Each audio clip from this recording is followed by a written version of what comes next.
안녕하세요. Q&A로 알아보는 은퇴 전략, 임금 피크제와 퇴직연금 강의를 진행할 나철균 강사입니다. 이번 시간은 임금 피크제에 대해서 알아보도록 하고요.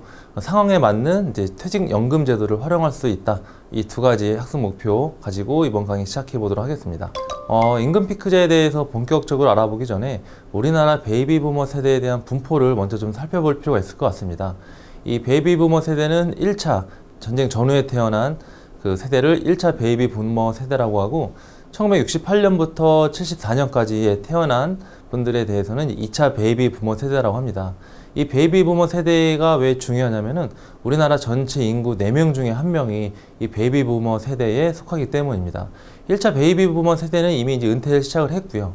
2차 베이비 부머 세대는 이제 은퇴를 좀 아직 앞두고는 있는데, 이들이 은퇴를 하면서 우리가 만나는 고객분들이 이들을 더 많이 만날 수가 있고, 그들 은퇴하고 이제 퇴직을 앞두신 분들, 1차 베이비 부머 세대분들과 상담을 할 때 이 기본적으로 이제 가지고 계셨던 연금 자산들에 대한 파악을 할 텐데, 그 중에서도 퇴직연금에 대한 부분이 준비가 돼 있으실 거예요. 그래서 이런 부분들에 대해서 좀 알고 있어야지 고객분들과 상담을 했을 때 조금 더 원활한 소통이 될 것이다 라고 생각을 해서 이번 주 주제를 정했고요. 이렇게 우리나라의 많은 인구 분포를 가지고도 있고, 그리고 또 은퇴를 막 시작을 하고 있기 때문에 이분들에 대해서 좀 알아야 될 필요가 있고, 우리나라 은퇴 시장에서 봤을 때는 연금으로만 보면은 3층 연금 구조를 기본적으로 삼죠.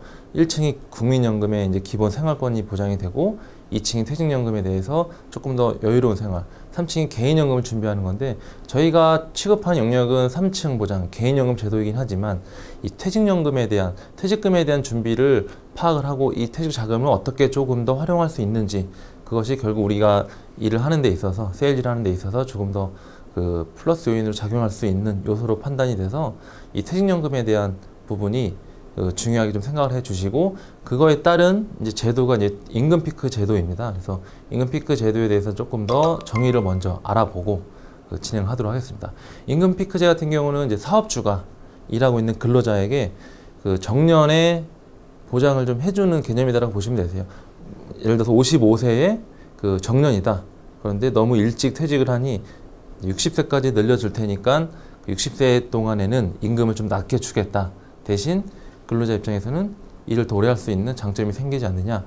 이런 이제 그 사업주와 근로자의 그 니즈가 맞물려서 이제 나타난 제도다. 이렇게 보시면 되겠고요. 퇴직을 앞두신 일반 이제 근로자분들에게는 정년이 보장이 되고, 또 정년에 남아있는 시간만큼 다른 준비를 할 수 있는 시간이 되기 때문에 좋은 요소가 되고, 기업체, 사업주 입장에서는 비용이 절감이 되죠. 그 임금 피크제를 시행하면서 예를 들어서 100만 원을 줘야 될 월급을 70만 원을 준다든지 60만 원을 주면서 나머지 금액 비용 가지고 또 다른 신규 채용이라든지 설비 투자를 할 수 있는 장점이 있기 때문에 서로 윈윈할 수 있는 제도다, 이렇게 볼 수가 있겠습니다. 그래서 경기 불황의 장기화, 고령화에 가서 임금 관리 체제에 따른 문제점이 증가가 되고 있고, 이를 이제 해결하기 위해서 임금 피크제가 좀 도입이 됐다. 그래서 작년부터는 그 전 사업장에, 모든 사업장에 이제 시행이 되도록 법제도가 바뀌었습니다. 그래서 임금 피크제의 정의에 대해서 한번 알아봤고요. 임금 피크제 유형이 몇 가지로 나눠볼 수가 있습니다. 이제 가장 많이 대표적으로 사용되는 유형이 정년 연장형입니다. 원래는 56세에 표를 보시면서 강의를 들으실 텐데, 56세에 정년이 되는 분이 계십니다. 그런데 56세에 퇴직을 하시는 게 아니라 회사에서 60세까지 정년 기간을 늘려주는 겁니다.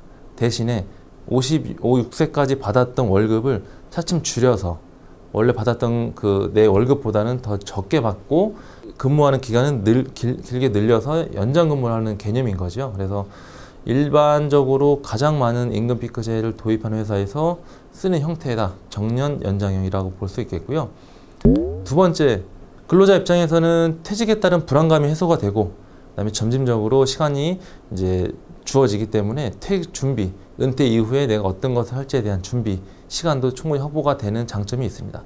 기업 입장에서는 이제 숙련된 인력을 계속 사용을 하면서도 나가는 비용에 대한 것들을 좀 절약하고 줄일 수 있기 때문에 근로자와 기업 모두에게 도움이 되는 형태라고 볼 수가 있겠습니다. 두 번째는 재고용형입니다. 말 그대로 퇴직을 한번 했다가 다시 재고용하는 조건인 건데, 다시 재고용할 때도 마찬가지로 그 기간을 좀 정해놓고 급여는 이전보다는 좀 적게 받는 형태로 하는 방법을 이제 재고용형이라고 합니다. 마찬가지로 이제 회사 입장에서는 우수한 인력을 계속 좀 활용해서 회사에 도움이 되게끔 이제 사용할 수 있는 장점, 또 인건비를 줄이는 효과가 회사한테는 좀 도움이 되는 플러스 요인으로 작용합니다. 세 번째는 근로시간 단축형입니다. 기존의 정년을 이제 연장하거나 아니면은 기존의 정년을 그대로 두는 대신에 근무 시간을 줄이는 겁니다. 그래서 근무 시간이 줄어드는 만큼 이제 급여는 줄어들겠지만 그 이외의 시간에는 내가 또 하고 싶었던 일들, 취미라든지 준비하고 싶었던 그런 것들에 대한 제2의 인생을 준비할 수 있는 또 시간이 확보가 되겠죠. 그래서 근로자 입장에서는 시간 여유 확보를 할 수 있다는 게 가장 큰 장점이 되고, 회사 입장에서는 마찬가지로 이제 절감된 인건비를 사용해서 신규 채용할 수 있는 장점이 됩니다. 그래서 이 세 가지를 알아봤고, 임금 패키지와 이제 퇴직연금의 연관성, 어떤 관계가 있는지 좀 살펴볼 텐데요. Q&A로 한번 좀 풀어보도록 하겠습니다. 첫 번째가 임금은 얼마나 줄어드나요? 이 임금이 줄어드는 것들에 대한 거는 근로자와 이 기업, 사업주 입장에서는 서로 상의를 합니다. 그래서 근로계약서를 다시 작성을 하게 되는데 그 근로계약서에 명시를 하게 됩니다. 근데 크게 대표적으로 두 가지로 나눠볼 수 있는 게 계단식 삭감형입니다. 처음에는 1억 원을 연봉을 받기로 했다가 1년 지날수록 급여의 예를 들어서 10%씩 줄어드는 형태인 거죠.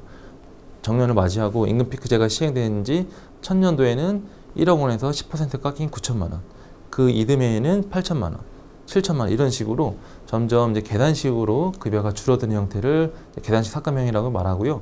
그다음에 일괄 삭감형이 있습니다. 이것은 계단 형태로 줄어드는 것이 아니라 그 평균치를 이제 계산한 다음에 그 급여를 고정적으로 받게 되는 거죠. 그래서 계단형과 일괄 삭감형 같은 경우에서는 그 근로자 본인이 취사 선택을 할 수가 있습니다. 그래서 나는 조금 더 초반에 많이 받고 나중에 덜 받더라도 좀 초반 집중형으로 많이 받는 게 좋겠다라고 하시면은 계단식을 선택하시면 되겠고요. 그 다음에 나는 좀 계산하기 쉽게 평균적으로 받으면 좋겠다라고 하시는 분들은 일괄 삭감형을 선택하시면 생활하는데 좀 편하게 관리가 될 수 있는 장점이 있습니다. 두 번째는 임금이 줄어들면은 퇴직금도 줄어드나요? 라는 이제 질문인데, 두 가지로 좀 나눠볼 수가 있습니다. 퇴직금, 우리가 이 퇴직연금제도 시행 전에 일반적으로 알고 있었던 퇴직금 제도와 확정급여형 퇴직연금, DB형이라고 얘기를 하죠. 이 두 가지 형태에서는 임금 피크제가 시행이 되면 퇴직금이 줄어듭니다. 그것은 이제 근무하는 기간과 받았던 월급에 따른 이 계산의 차이 방법 때문에 그러는데요. 퇴직 전에 이제 평균 월급을 기준으로 잡고 이제 연금 계산을 하게 됩니다. 그런데 임금 패키지를 시행하게 되면은 점점 연금액이 줄어드니까 퇴직 전에 정년 연장하기 전에 받았던 급여보다는 줄어드는 금액으로 이제 퇴직금이 계산이 되기 때문에 좀 줄어드는 영향이 있습니다. 그래서 퇴직금의 경우는 임금 피크제 시기에 맞춰서 중간 정산을 하게 되면은 훨씬 더 좀 많은 연금 자원을 확보할 수가 있게 되겠고요. DB형 같은 경우는 DC형으로 전환합니다. 그러면은 일부 손실될 수 있는 연금에 대해서 좀 보전이 됩니다. 그리고 이제 DC형 같은 경우는 큰 차이는 없지만 약간 줄어드는 형태로 퇴직연금제가 이제 시행이 될 텐데, DB형보다는 좀 덜 줄어드는 이유는 거기에 발생했던 이제 급여 자체가 이미 계정으로 쌓여 있습니다. 그렇기 때문에 DB형보다는 DC형이 줄어드는 폭이 훨씬 더 적다. 그렇기 때문에 아까 DB형도 DC형으로 전환하는 형태로 바꿔주시면 되겠고요. DC형 같은 경우는 이제 매번 중간 정산하는 효과가 볼 수가 있기 때문에 퇴직금, 퇴직연금 재원을 마련하는 계산 방식에서도 유리한 구조를 가지고 있습니다. 그럼 얼마 정도가 차이 나는지 사례별로 좀 알아볼 텐데요. 31살에 연봉 3천만 원을 받는 사람이 있는데 매년 월급이, 연봉이 100만 원씩 올라가는 케이스를 가정한다라고 하면은 30년 뒤에 이제 60살에 정년을 맞는 것을 가정을 해 보겠습니다. 임금 피크제는 57살에 시작을 해서 3년 뒤 60세 때 이제 마무리가 되고, 그 3년 동안에 매년 10%씩 포인트가 삭감이 되는 형태로 가정을 하고 좀 봤을 때, 임금 피크제를 시행 안 하고 정년을 그대로 맞이하는 경우가 가장 좀 좋긴 합니다. 같은 조건을 적용했을 때 보면은 평균 임금을 500만 원으로 계산을 합니다. 왜냐하면 퇴직 전에 연봉이 6천만 원이었고 6천만 원을 12달로 나누고 거기에 따른 이제 근속 연수를 곱하게 되면은 평균 임금이 산정이 되는데 그 평균 임금에 따라서 받는 금액이 임금 피크제를 하지 않았을 경우에는 1억 5천만 원을 받게 됩니다. 그런데 임금 피크제를 하고 중간정산을 하지 않는 경우에는 금액이 임금 피크제를 하지 않았을 경우보다 좀 더 줄어듭니다. 왜냐하면 중간정산을 해놔야지 나중에 퇴직금으로 받게 될 그 계산 방법에 있어서 조금 더 유리한 구조로 작용하게 되는데 중간정산을 하지 않았을 경우에는 그 줄어드는 폭이 연금액이 좀 적어지게 되는 거고요.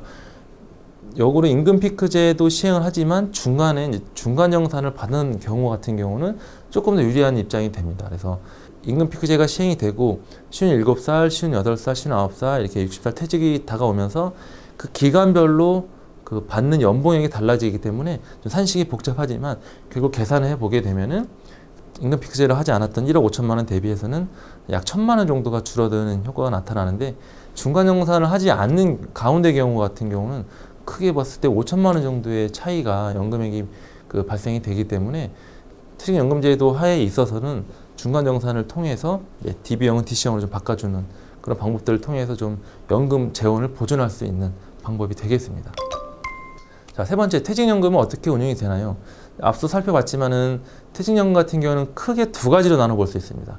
확정급여형이라고 불리는 이제 DB형, 확정기여형이라고 하는 DC형으로 나눠볼 수가 있는데 쉽게 말해서 DB형은 회사가 알아서 내 퇴직금 가지고 운영을 해줍니다. 회사가 운영하다 보니까는 이 연금 재원이 손실이 나면 안 돼요. 그렇기 때문에 가능한 한 안정적인 형태로 운영이 되다 보니까 우리가 퇴직하거나 이제 퇴직연금을 받게 될 시기에는 크게 기대 수익이 높지가 않다라는 단점이 있겠죠. 그래서 안정적인 장점은 있지만 기대 수익이 좀 많이 떨어지기 때문에 퇴직연금 재원 많이 확보하는 데 있어서 좀 단점으로 작용할 수가 있습니다. 반대로 DC형 같은 경우는 그 근로자가 이 퇴직연금 가지고 직접 운영을 합니다. 직접 운영을 할 때 그 좀 위험성이 있는 투자 자산에 투자했을 경우에는 마이너스 손실이 발생이 될 수 있는 단점은 있지만 DB형보다는 그래도 운영을 잘 했을 경우에 얻을 수 있는 연금 재원이 많이 확보가 될 수 있기 때문에 그 취사 선택을 하게 되는데 최근 한 10년 동안 봤을 때 비율 자체가 DB형에서 DC형으로 이동하는 비율이 20%가 더 늘어났다고 합니다. 그만큼 DB형이 어느 정도는 좀 기대 수익에 만족을 못 보이고 있다. 그렇기 때문에 차라리 내가 직접 운영을 해서 기대 수익을 높이겠다라는 형태로 좀 가고 있는 그 흐름이고요. IRP라고 불리는 개인 퇴직연금 계좌가 있습니다. 이 같은 경우는 그 한 회사에서 오래 일하는 분들보다는 좀 이직이 잦은 분들에게 좀 적합한데요. 퇴직연금을 이직을 할 때마다 내 개인 퇴직연금 계좌에 넣어주는 겁니다.